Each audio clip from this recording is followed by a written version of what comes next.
이렇게 유익이 될 수 있도록, 영적으로 힘이 될 수 있도록, 위로와 격려가 될 수 있도록 기도를 했습니다. 예전에 사무엘상 말씀을 이어서 이번 시간에 말씀을 주님께서 저에게 주신 교훈을 형제 자매들과 이렇게 시간 내에 나눌 수 있기를 바랍니다. 기도해 주시기 바랍니다. 시간 내에 끝낼 수 있도록 저는 유익할 수 있도록 기도하겠습니다.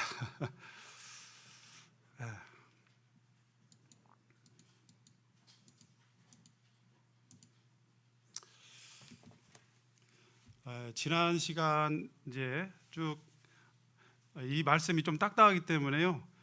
딱딱한 말씀은 좀 빨리 끝내야 되더라고요. 그래서 아무튼 기도를 했어요. 그리고 될 수 있는 대로 우리 형제 자매님들 모두 이렇게 연로하신 분들까지 모든 형제 자매님들이 다 이해할 수 있도록 그렇게 좀 부드럽게 소화될 수 있도록 이렇게 말씀을 위해서 기도했습니다.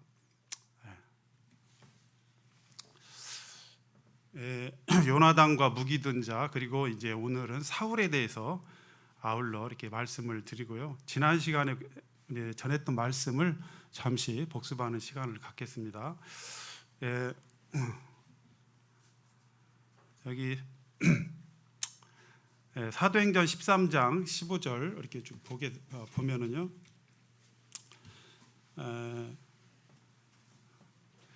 블레셋 백성들이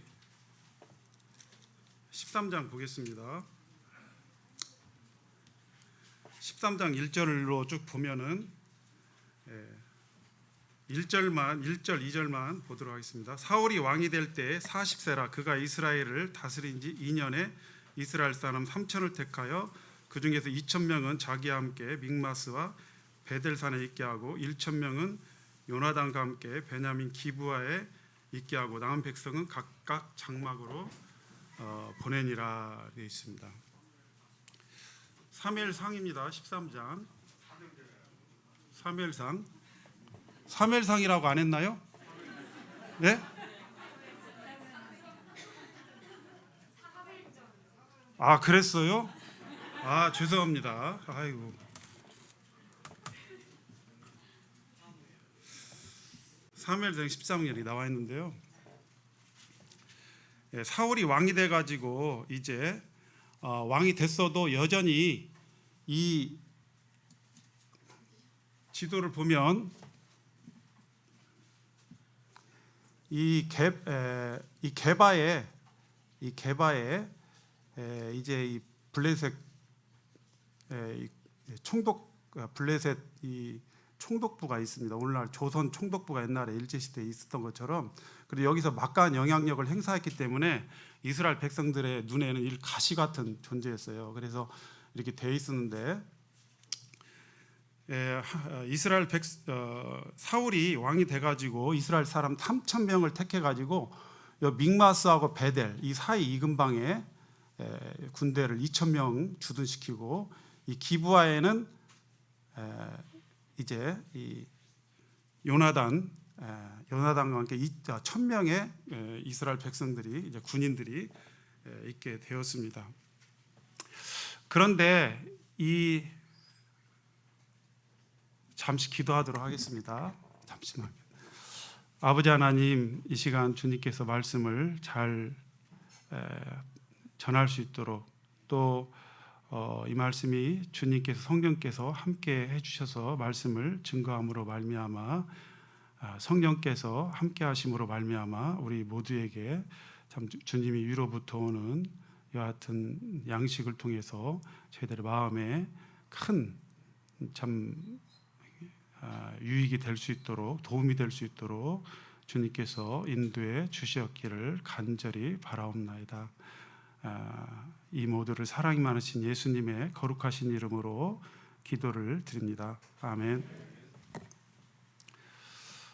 이렇게 되어 있었는데 결국은 이제 이 사울과 요나단이 합세해가지고 작전을 짜서 제가 볼 때는 사전에 이제 모의가 있었던 것 같아요. 그래서 이 기브아에 있던 이 요나단의 부대가 이 게바를 공격하게 됩니다. 블레셋 게바에 있는 블레셋 군인을 부대를 공격하게 되는데요. 이 소식을 들은, 그래서 이제 블레셋 사람들은 이 소식을 들었어요. 아, 이스라엘이 게바에 있는 자기네 총독부를 쳤구나, 수비대를 쳤구나. 그리고 이 블레셋 사람들에 의해서 이스라엘 사람들이 미움을 받았다는 소식을 들었어요. 이것은 이 일로 말미암아 블레셋 사람들이 벌떼처럼 이제 이 믹마스로 집결하게 됐는데, 그 군대가 몇 명이에요? 병거만 3만 명입니다. 3만 명 병거. 그리고 이스라엘 백성들은 몇 명이죠? 도합 3천 명이에요. 그러니까 10대 1의 병력, 전세, 이 전력이 그 정도로 차이가 납니다. 자, 10대 1의 전력이고요. 그리고 이 병거만 있는 게 아니라 마병이 6천 명이고요. 그 다음에 백성들은 모래알처럼, 해변의 모래알처럼 많은 병력이 집결되어 있었습니다. 3천 대 3만, 마병 6천, 해변의 모래알만큼 많은, 이게 상대가 되겠습니까? 그래서 이스라엘 백성들이 이 소식을 듣고, 이 블레셋 군이 이제 이렇게 집결했다는 소식을 듣고 사울과 그의 군대가 다 이 길갈로 후퇴했어요. 여기 보시면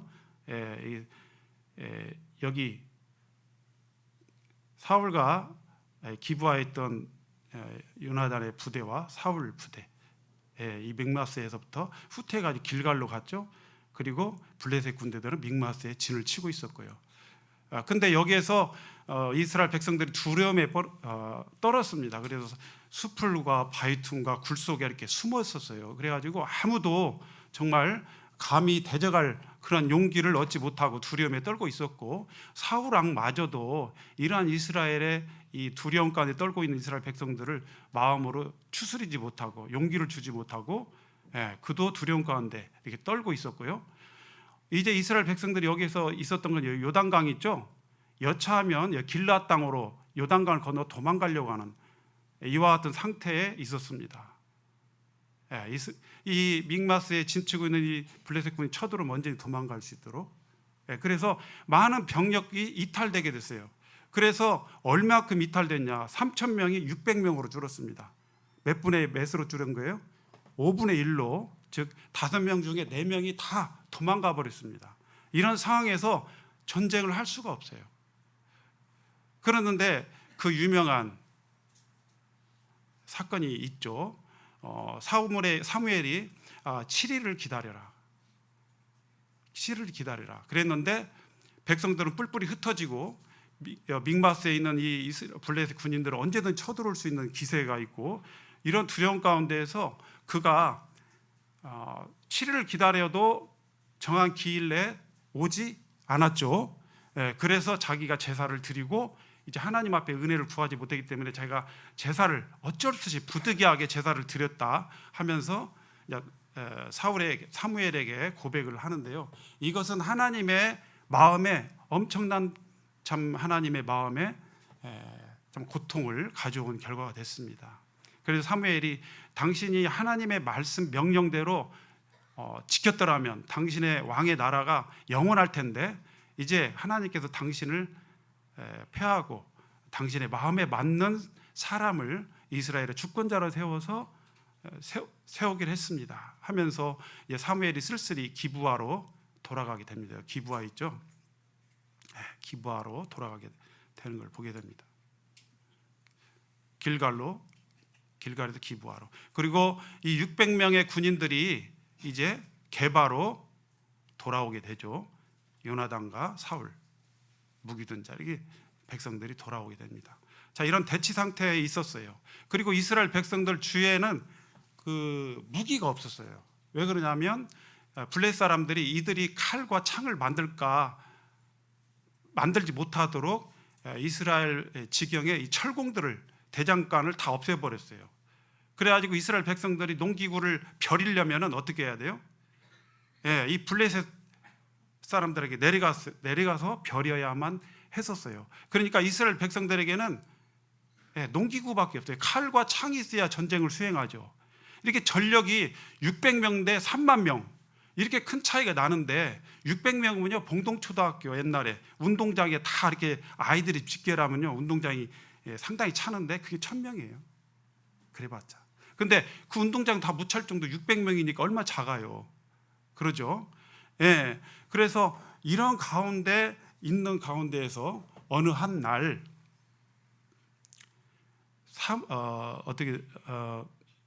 이 요나단이 그의 무기든 자에게 뭐라고 말했어요? 우리가 블레셋 지경으로 내려가자. 그가 무엇은 이러한 가운데 무슨 뒷배가 있었길래 무엇을 믿고 그렇게 얘기했을까요? 요나단이 믿는 건 뭐예요? 그렇습니다. 요나단은 다음과 같이 얘기하고 있습니다. 여호와의 구원은 사람의 많고 적음에 달려있지 않다. 이 말을 했어요. 이 말씀을 통해서 그가 믿고 있는 대상은 바로 누구다고요? 하나님, 여호와 하나님이었던 걸 보게 됩니다. 그런데 결정적으로 블레셋 지경으로 들어가기로 결심하고 행동에 옮길 수 있었던 건 또 무엇 때문에 가능했습니까? 그 무기든 자에게 우리가 블레셋 부대로 들어가자. 여호와의 구원은 사람의 많고 적음에 있지 않다. 이 말을 들은 무기든 자가 어떻게 반응했습니까? 그 놀라운 말을 하고 있죠. 당신이 마음에 원하는 대로, 당신의 마음에 원하는 대로 당신이 앞서 행하소서. 그러면 내가 마음을 같이 해서 당신을 따라가겠습니다. 자, 이 말에 얼마나 위로가 되겠습니까? 격려가 되겠습니까? 용기가 되겠습니까? 이 말을 듣고 이제 결정을 내려서 이 믹마스 이 블레셋 부대를 이제 치러 가는 것입니다. 도대체 이게 성경은 상식이, 저는 이 말씀들을 보면서 이게 상식적으로 참 납득이 안 가요. 그래서 우리가 믿음을 가질 수 있는 것 같아요. 상식적으로 말이 안 되는데도 하나님의 이 성경에 보면 하나님의 역사는 그러한 가운데서 이루어지는 걸 보게 됩니다. 민막스, 여기는 게바, 여기 있는 게바가 여기서 요나단과 무기든 자가 이 골짜기로 넘어서 이렇게 가는 것입니다. 여기 골짜기가 있는데 와디라고 했어요. 그래서 우기 때에는 비가 흘러서 강이 되고, 이 마른 때에는, 건기 때에는 여기가 마른 땅, 협곡이 됩니다. 그래서 여기 보세스 지역이라고, 여기에서 바위가 일어서고, 여 세네 지역에서도 양쪽에서 바위가 이렇게 서로 일어섰어요. 그래서 이 바위로 내려서 이 골짜기로 해서 내려가지고 올라갔어요. 기어서 올라갔습니다. 블레셋 부대로. 누가? 요나단과 무기든 자 두 사람이서. 놀랍죠? 죽으러 가는 것이죠. 이건 저들이 우리가 나타났을 때 이리 올라오라 하면 우리가 하나님 뜻을 알고 올라가고, 너희들 거기 있으라, 우리가 가마, 그러면 우리가 여기 있자, 이렇게 하고 이제 이걸 하나님의 뜻으로 분별하고 이렇게 이제 행했던 것입니다. 그리고 올라가서 첫 번째 성과가 뭐였어요? 밤나절가리 소 2마리가 반나절의 시간에 걸어서 경작할 수 있는 그 땅, 그 넓이 안에서 몇 명을 죽였어요? 20명의 블레셋 군인을 죽였어요. 앞으로 요나단이 앞서서 행해서 치면은 뒤에서 무기든 자가 죽였습니다. 이렇게 20명이 죽였어요. 그게 그들의 한계였어요. 그들의 헌신의 한계였다는 것입니다. 근데 놀랍게도 그 이후에 하나님께서 함께 하셔서 무엇을 일으켰어요? 그 땅에 지진을 일으켰죠. 그래가지고 자중질환을 일으켰어요. 이 말은 뭐냐면 블레셋 군인들끼리 서로 자기 동물을 칼로 찌르고 죽이게 했습니다.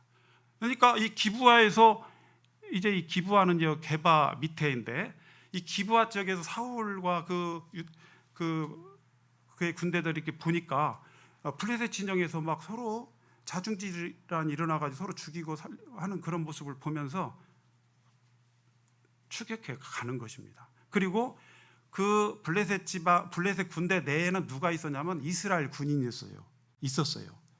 이스라엘 군인들이 어떻게 있었어요? 이들이 블레셋이 점령한 지역에서 강제 징집당한, 우리가 일제시대 때 강제 징용받은 군인들이 있죠. 이러한 이스라엘 백성들이 거꾸로 이제 이스라엘 백성들과 합세해가지고 블레셋을 이제 치러 돌격하는, 그리고 블레셋은 도망가는, 그래서 지금 이게 블레셋이 이렇게 도망가는 겁니다. 그래 어디까지? 아얄론까지 도망가는 걸 보게 됩니다. 그 한낮 계속 저녁 때까지 이제 치러 가는데 여기 믹마스에서 아얄론까지가 한 20km 됩니다. 서쪽으로. 이스라엘 땅은 그렇게 넓지 않아요. 강원도 땅 정도라고 하는데 굉장히 좁은 그 반경에서 이루어지는 이런 전쟁입니다.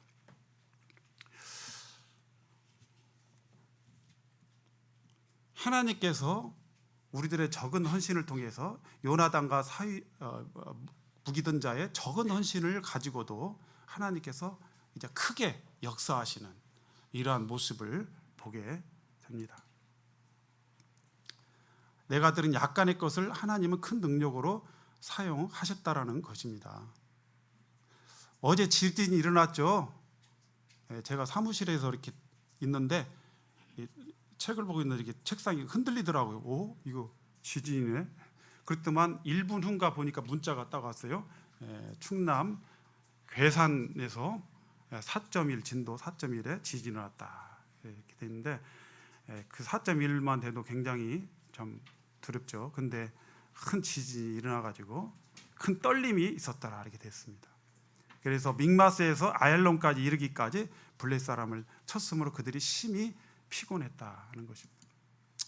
믿음은 현실만 바라보는 게 아니라 하나님을 바라보는 것이고 우리 시선을 그분께 고정시키고 나아가는 것입니다. 비록 우리가 현실을 보는 것은 자연스러운 모습이죠. 저부터도 그렇습니다. 그러나 우리가 요나단은 이 열악한 이스라엘 환경 속에서 하나님을 바라보고 믿음으로 나아갔어요.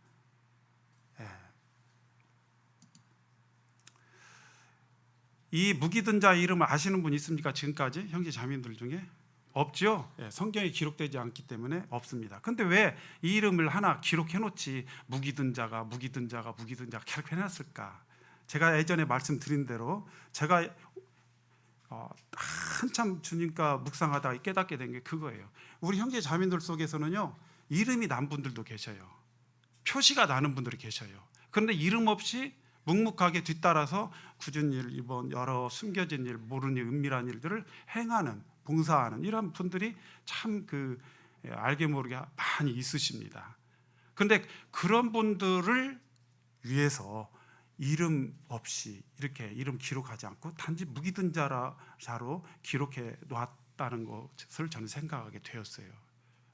그래서 우리가 비록 이 땅에서는 이름도 없이 빛도 없이 주님 섬기지만 주님 나라에서는 다 기록해냈다는 것입니다. 이 무기든 자의 행적은 기록되어 있잖아요. 그렇죠? 우리들의 행적이 기록됐고 주님 나라 가면 우리들의 이름도 그분들의 이름도 다 밝히 드러날 것이라고 생각이 되어집니다. 나는 어떤 동역자가 되겠는가? 오늘의 말씀 보겠습니다. 사무엘상 보겠습니다. 사무엘상 14장 24절로 46절까지 이어서 보겠습니다. 이스라엘 백성들이 어떻게 싸웠는지에 대해서 보면서 사울에 대한 여러 가지 교훈을 또 받도록 하겠습니다. 24절부터 46절까지 1절씩 돌아가면서 형 자매들 읽도록 하겠습니다. 자, 형제님들부터요. 시작. 이 나라의 이스라엘 백성들이 피곤하였으니 이는 사울이 백성에게 맹세시켜 경계하여 이르기를 저녁 곧 내가 내 원수에게 보복하는 때까지 아무 음식물이든지 먹는 사람은 저주를 받을지어다 하였음이라. 그러므로 모든 백성이 음식물을 맛보지 못하고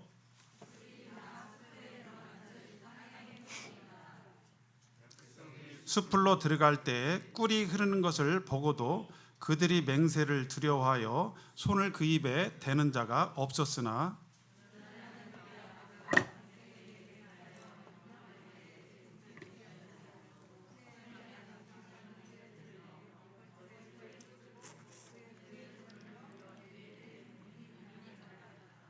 그때 백성 중 한 사람이 말하여 이르되 당신의 부친이 백성에게 맹세하여 엄히 말씀하시기를 오늘 음식물을 먹는 사람은 저주를 받을지어다 하셨나이다.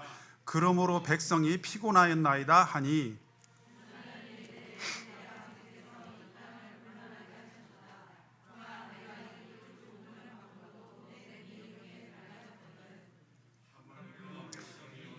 대적에게서 탈취하여 얻은 것을 임으로 먹었더라면 블레셋 사람을 살육함이 더욱 많지 아니하였겠느냐.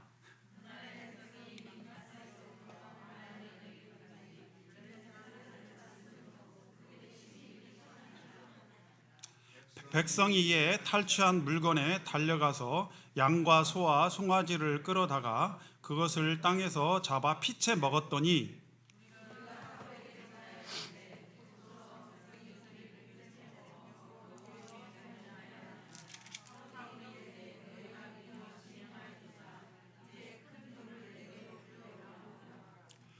또 사울이 이르되 너희는 백성 중에 흩어져 다니며 그들에게 이르기를 사람은 각기 소와 양을 이리로 끌어다가 여기서 잡아먹되 피채로 먹어 여호와께 범죄하지 말라 하라 하매 그 밤에 모든 백성이 각각 자기의 소를 끌어다가 거기서 잡으니라.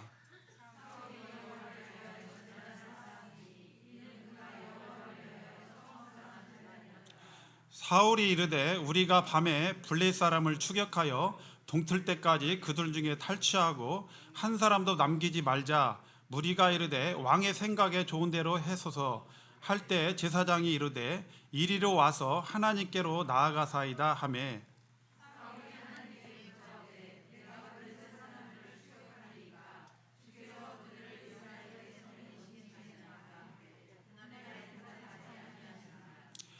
사울이 이르되 너희 군대의 지휘관들아 다 이리로 오라. 오늘 이 죄가 누구에게 있나 알아보자.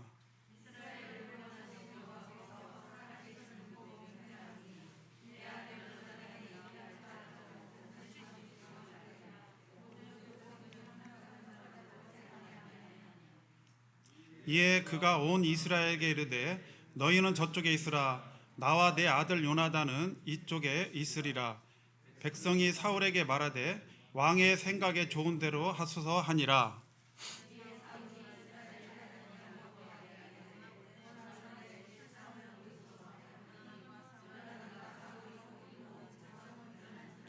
사울이 이르되 나와 내 아들 요나단 사이에 뽑으라 하였더니 요나단이 뽑히니라.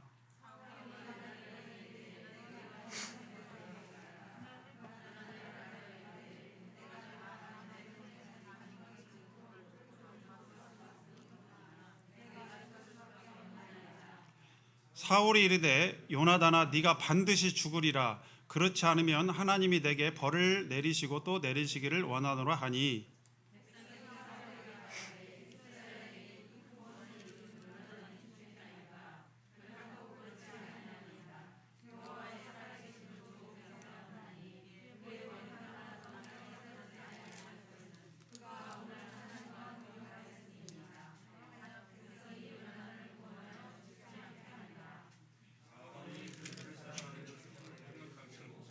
올라가매 블레셋 사람들이 자기 곳으로 돌아가니라. 예, 전쟁을 하는 과정 속에서 사울이요 사적 복수심에 의해서 무모하게 이스라엘 백성들에게 맹세시키고 경계를 시켰습니다.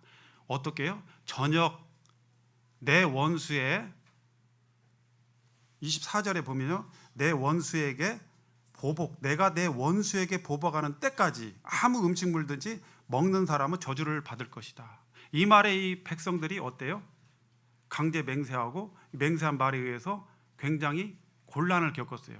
그래서 그가 배고파도 먹지 못하고 꿀을 봐도 먹지 못하고 그냥 아무것도 없는데 먹지 못하면 배고프면 괜찮은데 먹을 것이 있으면서 또 보고도 먹지 못하면서 배고픈 것은 더 참을 수가 없죠. 그래서 이스라엘 백성들이 굉장히 곤란하게 되었다라는 것입니다. 그리고 굉장히 피곤하게 되었어요. 근데 이 사울과 요나단은 사울이 그러한 이스라엘 백성들에게 맹세시킬 때 그 자리에 없었기 때문에 이것을 듣지 못했어요. 그래서 바닥에 수풀에 들어갔을 때 땅에 꿀이 흘렀을 때 먹었어요. 이 꿀은 이 나뭇가지나 바위 틈에 이렇게 있게 되는데 이 꿀통이 크기 때문에 이 벌통이 크기 때문에 떨어지면 땅에 떨어져서 깨져서 땅바닥에서 흘러 나오는 경우도 있고요. 그냥 그 가지에서부터 흘러서 이렇게 땅으로 흘러 나오는 경우가 있다고 합니다. 굉장히 꿀이 많이 흐르는 것이죠. 그런데 이 꿀을 찍어 먹고 눈이 밝아서 이렇게 싸움을 하게 됐는데 이스라엘 백성들은 그러지 못했어요. 왜 이렇게 했을까? 사울이 이러한 무모한 경계령을 내렸을까? 여기 보면 24절에 뭐라고 나왔는 거지? 내가 내 원수에게 보복하는 데까지. 그는 자기의 원수에게 내가 보복하겠다. 내가 내 원수에게 사적인 원한으로 사적인 복수를 하게 급급한 이러한 사울인 것을 보게 됩니다. 그리고 그가 마음에 왕으로서 채택도 체면도 다 깎이고 백성들 앞에서 블레셋의 어떤 침공에 의해서 도망다니는 두려움에 떨을 수밖에 없었던 그런 것 때문에 그 마음에 물론 사무치는 원한이 있을 수도 있겠죠.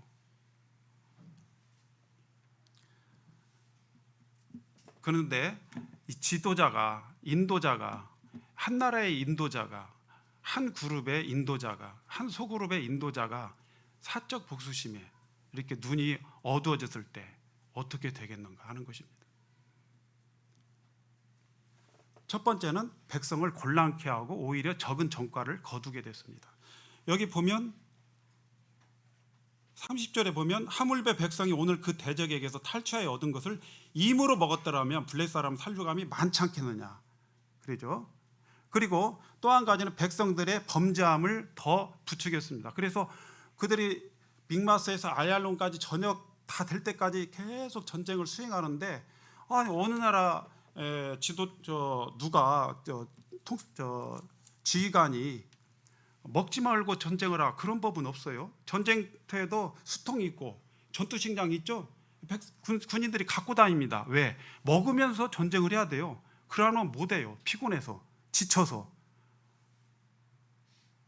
근데 이걸 먹지 말고 무조건 하라 했을 때 효율적이지 못하기도 하고요.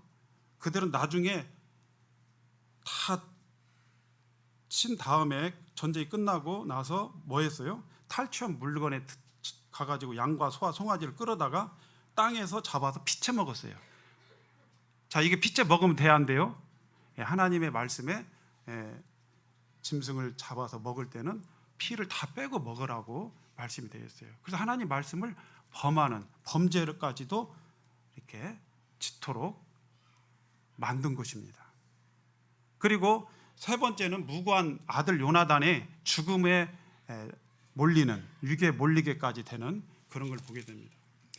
자, 여기 맹세를 시켰을 때 저는 하나님께 맹세시켰다라고 생각이 안 되죠. 이 성경을 가만히 보면 그냥 맹세시킨 거예요. 경계하고. 근데 여호와께 맹세시켰다 이 말씀이 없더라고요, 이 단어가. 그리고 요나단은 죽을 죄가 없었어요. 내가 이제 이 이스라엘 백성들이 전쟁 다 끝나고 저녁에도 우리가 올라가야 되겠다는 생각을 사울이 했던 것 같아요. 그래서 더 많은 이 블레셋 사람들을 살려가려고 마음을 먹었던 것 같아요. 그래서 하나님께 여쭤봤는데 하나님께 대답하셨나요? 대답하지 않았죠. 그래서 사울이 이게 누구 죄 때문에 그런 것인가를 파악하기 시작했습니다. 그랬을 때 하나님께 기도하고 제비를 뽑았는데 누가 뽑혔어요? 최종적으로 사울과 요나단, 그 다음에 그 중에 또 뽑으니까 요나단이 뽑혔어요. 하나님께서 하나님께 기도하고 어떤 그 뜻을 구하면서 제비 뽑았을 때 그것에 하나님이 얼마나 개입하셨는지는 저는 알 수가 없어요. 지금 이 당시에도 이 사울에 대해서 하나님이 어떠한 마음을 가지고 있을지 모르기 때문에 사울의 모든 행사에 대해서 하나님께서 정말 관여하시는지 저는 의문입니다. 이전부터 하나님 말씀에 불순종했던 사울이었기 때문에.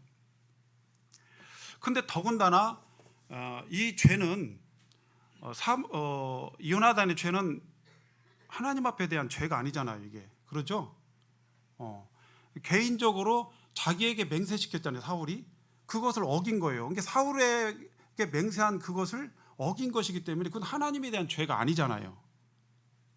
그리고 그 시기에 그 당시에 그 맹세를 하는 그 과정 그 순간에 요나단이 있었나요? 없었잖아요. 그렇기 때문에 죽을 수가 없어요. 그런데 여기 보면 44절에 보니까 사울이 이르되 요나단아 네가 반드시 죽으리라. 그렇지 않으면 하나님께 내게 벌을 내리시기를 원하노라. 자기 아들인데도 불구하고 죽이려고 했어요. 그럼 이쯤 되면 내 아들이라도 죄가 없는 것 같고 이제 하나님 앞에 범한 죄가 직접적으로 없고 설령 나한테 대한 맹세를 어겼다 할지라도 사울은 내 아들은 거기 있지 않았기 때문에 살릴 수도 있는데 자기가 한 말, 누구든지 음식을 먹는 자는 어때요? 저주를 받을지어다. 자기가 내뱉은 말을 왕의 체면과 채통을 중시한 나머지 아들까지 어때요?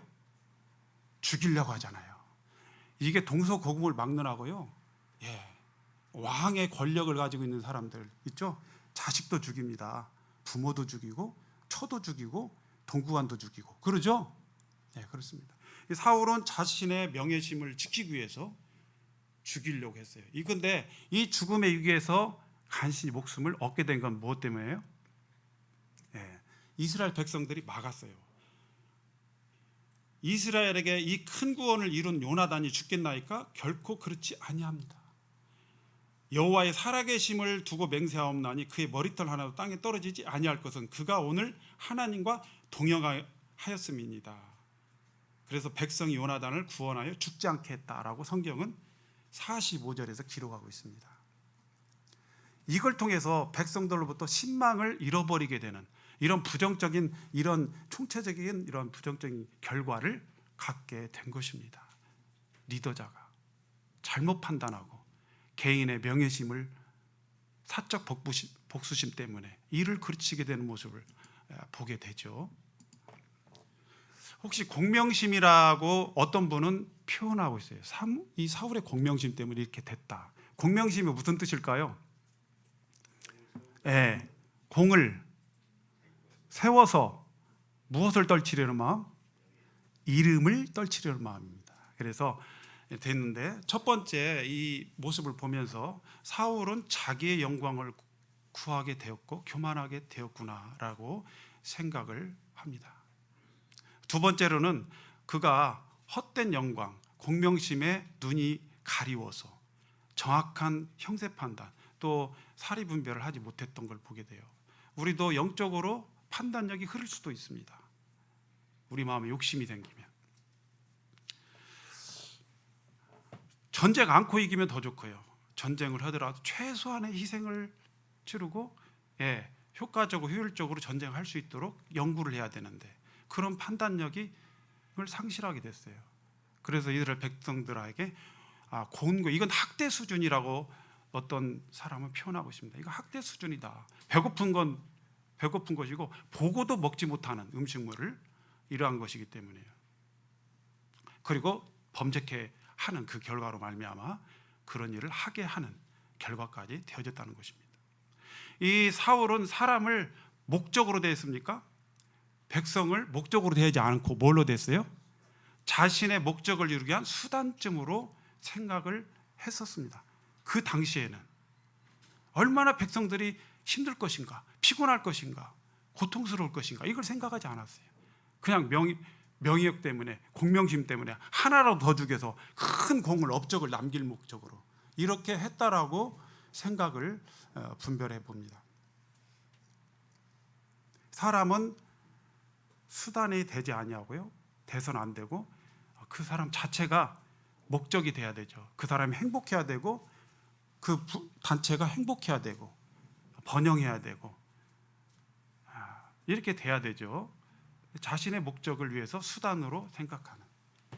그래서 저는 이 사울을 통해서 두 왕을 생각을 하게 됐어요. 비슷한 예로 하나는 구약의 느부갓네살이라는 왕을 생각했고 신약에서는 헤롯 왕을 생각을 하게 되었습니다. 먼저 느부갓네살은 어떤 왕이냐? 여기 보면 12달이 지난 후에 내가 바벨론 왕궁 지붕에서 거닐세.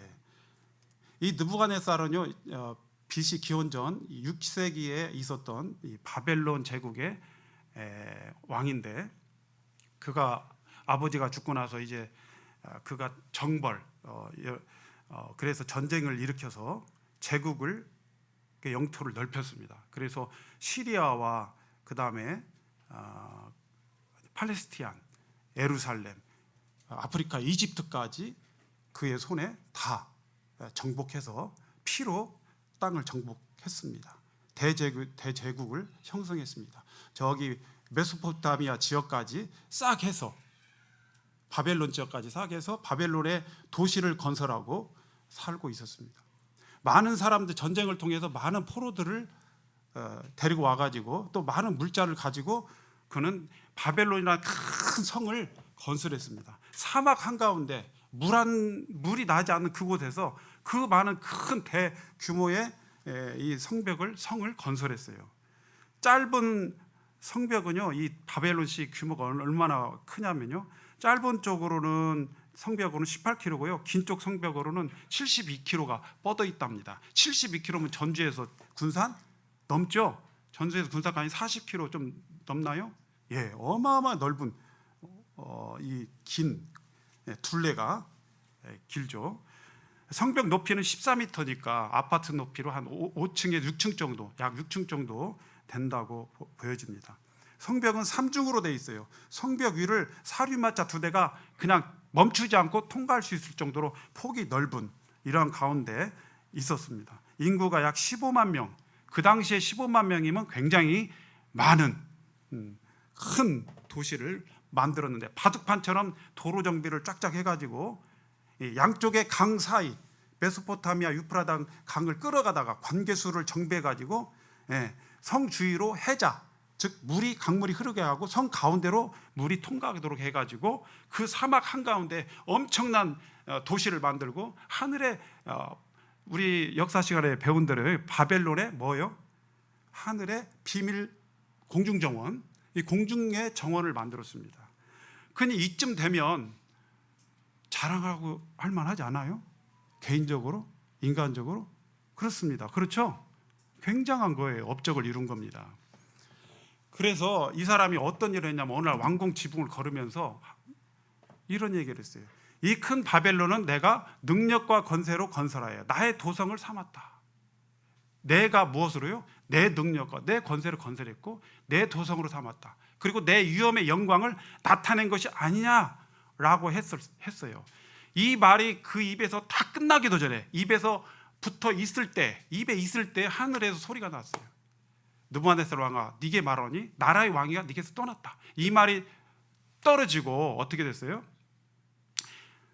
그리고 이 말씀 떠나느니라 하면서 하나님께서 말씀하시기를 네가 사람에게서 쫓겨나서 들짐승과 함께 살면서 소처럼 풀을 먹을 것이다. 그것을 7대까지 할 것이다. 7대가 지나면 지극히 높으신 이가 사람의 나라를 다스리고 자기 뜻대로 그것을 누구에게 주시는지를 알기까지 이르리라. 다시 말해서 이 우주의, 이 세상의 주권자는 누구다? 하나님이다, 나다라는 것을 알기까지 7대를 지날 것이다. 근데 그 말이 떨어지기가 무섭게 바로 어떤 일이 생겼어요? 느부갓네살 왕이 정신병이 걸렸는지 모르겠지만 저는 옛날에는 참 이해가 안 갔어요. 이게 왜 그럴까? 사람들에게 쫓겨나가지고 들에서 짐승처럼 네 발로 기어다니면서 소처럼 풀을 먹고 온 몸은 하늘 이슬에 젖고 머리는 독수리털처럼 이렇게 막 자라고, 손톱은 어때요? 짐승의 독수리 발톱처럼 이렇게 되어졌어요. 이게 무슨 일입니까? 이게 참 이해가 안 가죠. 저 이해가 안 갔어요, 오랫동안. 근데 이걸 하나님 하셨어요. 근데 기한이 차니까 느부갓네살 하늘을 우러러 딱 봤는데, 7년이 지나서 우러러 딱 봤는데 말씀대로 총명이 그에게 돌아왔어요. 총명이. 그래가지고 하는 일이 뭐예요? 지극히 높으신 하나님께 감사하고 영생하신 이를 찬양하고 경배했다. 그의 권세는 영원한 권세예요. 그게 깨달은 거예요. 이 말씀 전체가 그게 깨달은 거예요. 하나님께 드리는 예배입니다. 이게 경배예요. 그가 깨달은 거. 그 나라는 대대에 이르로다. 땅의 모든 사람들을 없는 것 같이 여기시고 하늘의 군대이든지 땅의 사람에게든지 그는 자기 뜻대로 행하시고, 그의 손을 금하여 혹시 이르기를 네가 무엇을 하느냐 할 자가 아무도 없도다. 그때 내 총명이 내게로 돌아왔고 내가 내 나라의 영광에 대하여서도 내 유언과 광명이 내게로 돌아왔고 또 나의 모사들과 관원들이 내게 찾아오니 내가 내 나라에서 다시 세움을 받고 또 지극한 유세가 내가 되었더라.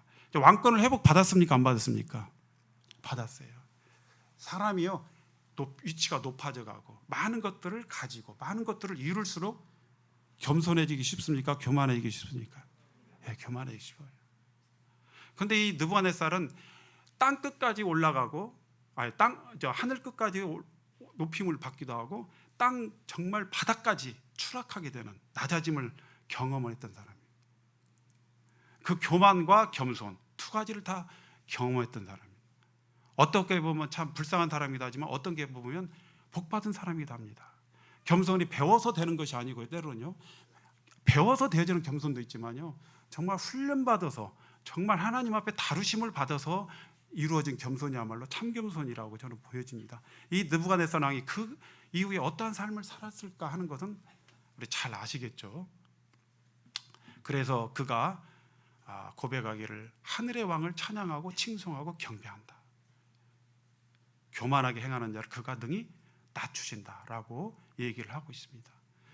느부갓네살 하면 떠오르는 말씀이 뭘까요?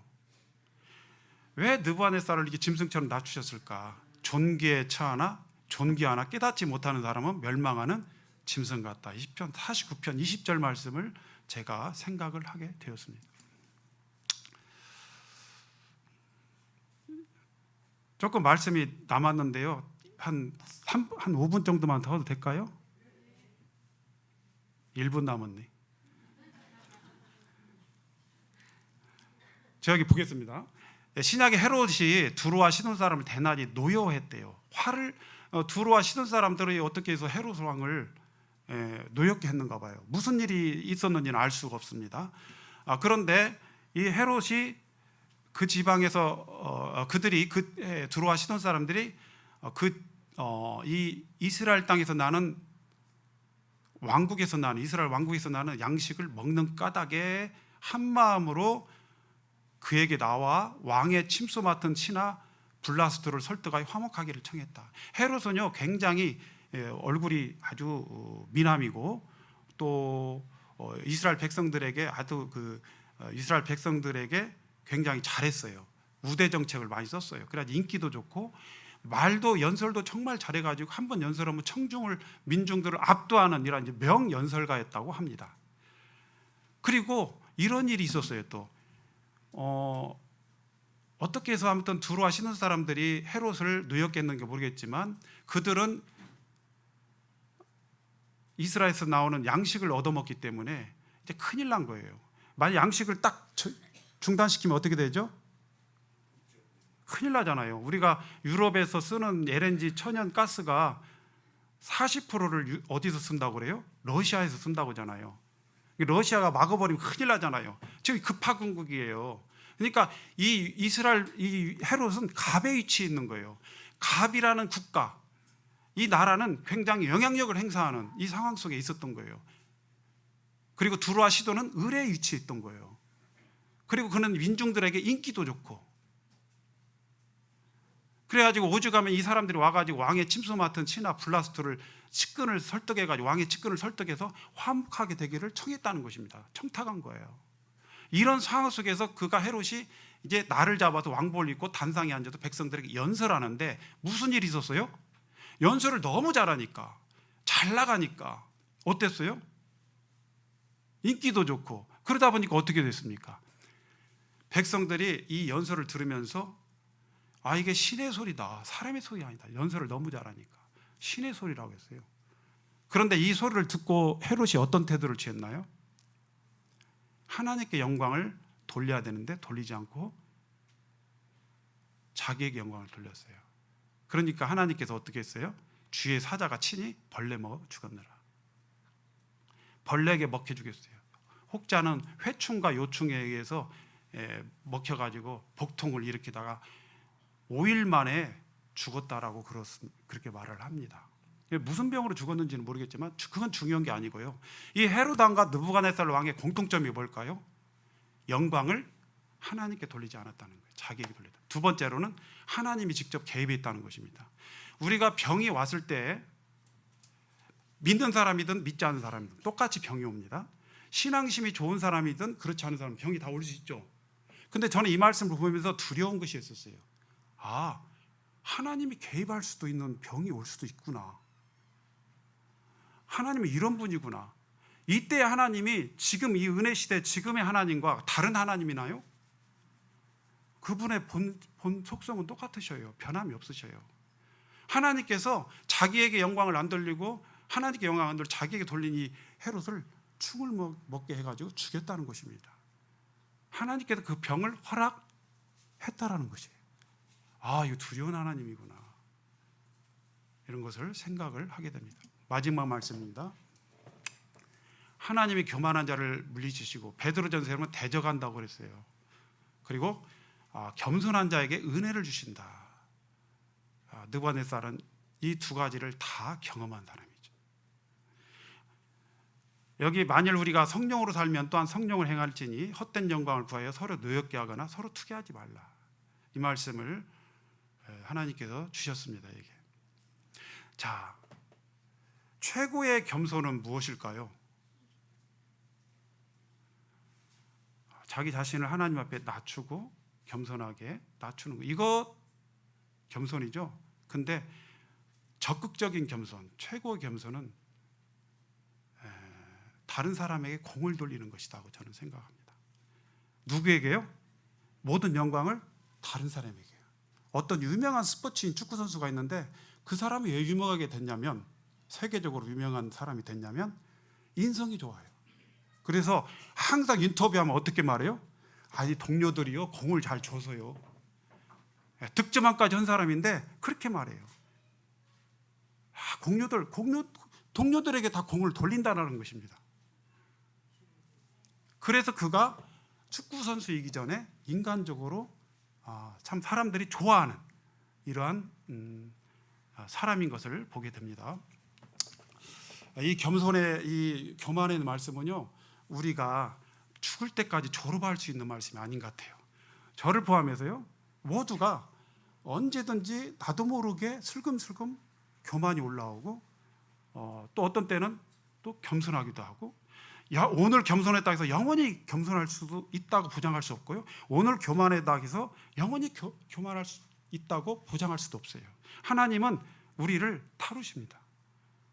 그래서 우리가 이 겸손에 대한 이 말씀을, 또 교만에 대한 말씀을 또 오늘 느부갓네살과 또 헤롯 왕과 또 사울 왕을 통해서 주님께서 저에게 주신 말씀들을 형제 자매들과 잠시 나눴습니다. 이상입니다.